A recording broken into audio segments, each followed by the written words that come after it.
Israel has accepted a new U.S. proposal for a temporary ceasefire in Gaza. Hamas officials gave the Israeli-approved draft a cool response, but said they wanted to study the proposal more closely before giving a formal answer. Earlier this week, Donald Trump's special envoy, Steve Witkoff, had expressed optimism. However, Hamas concerned that the U.S. plan does not satisfy its core demands. And for context, Hamas is still holding 58 hostages. Around a third are believed to be alive, though many fear they are in grave danger, and the longer the war goes on. Thousands of Palestinians have been killed since Israel renewed its airstrikes on Gaza after the collapse of the ceasefire back in March. Joining us on set is our international affairs editor, Kethevane Gorjestani. Hello to you, Kethevane. Hamas reviewing this proposal, Israel accepting it. What more do we know about the details?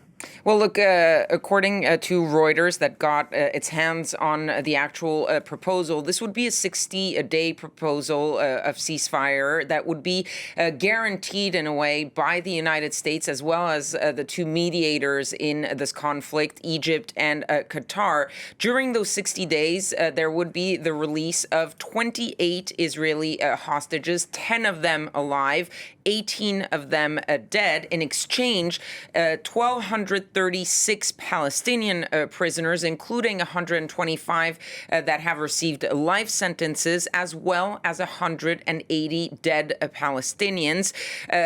At the same time, during this ceasefire, there would be a resumption of humanitarian aid, and we've been talking about how dire the humanitarian situation is currently in Gaza. And at the same time, there would be negotiations about the day after, towards ending the war. But as you said, while Israel has accepted, or at least the White House says Israel has accepted, because Israel hasn't officially said yes, Hamas is currently looking at it because they have hinted that it doesn't meet their core demands, that there are still a lot of details to be worked out, and that there are some elements that they see as sort of non-starters. So it's really still unclear. But this is at least the beginning of what we're seeing, and possibly the beginning of a potential new ceasefire. Yeah, and I'm guessing that last point that was on that graphic, negotiations to end the war, that's probably one of the main sticking points. Absolutely. It is one of the main sticking points. But before you even get there, there are already some sticking points. One is who guarantees the fact that the ceasefire actually lasts 60 days? That is one of the key concerns of Hamas, is that basically they're going to release those 10 Israeli live hostages, and they're worried that Israel will simply break the ceasefire. And who is going to guarantee that they don't walk away from that ceasefire the way they did back in March with the previous ceasefire? Then there are details that aren't clear yet as to the sequencing, for example, of the release of the hostages. Israel wants all of the hostages released at the same time. Hamas wants them week by week. Where do the Israeli troops retreat to? That's also not really decided. And who's in charge of the resumption of that humanitarian aid flow? Because we talked about this controversial new group, Gaza Humanitarian Fund, that is currently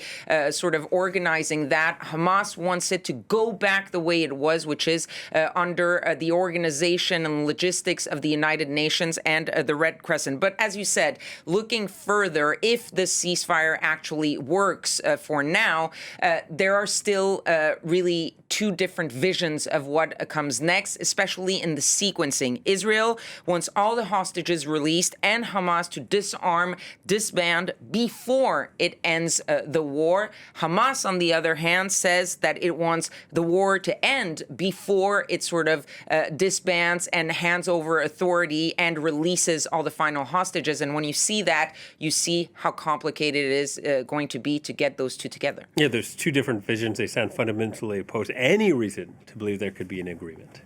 Well, look, right now, everyone is cautiously optimistic because there seems to be some back and forth. There is one idea that the situation has changed both for Gaza and Hamas as well as for Israel.